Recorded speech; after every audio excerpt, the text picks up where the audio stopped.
Morning সবাইকে। আমি মেয়েকে স্কুলে ছেড়ে এসেছি, আসার পথে দেখি ফুলের গাছ অনেক। আমি তো ফুলের লাভার, গোলাপ ফুলের বিশেষ করে গোলাপ গাছ একটা নিয়ে এসেছি। অনেক গাছ লাগিয়েছে, সব মরে গেছে। তো এই পুরোনো টবের মধ্যে এই যে এখন এই গাছটাকে লাগিয়েছি,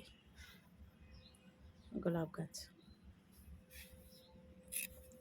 দেখা যাক এটা হয় কিনা,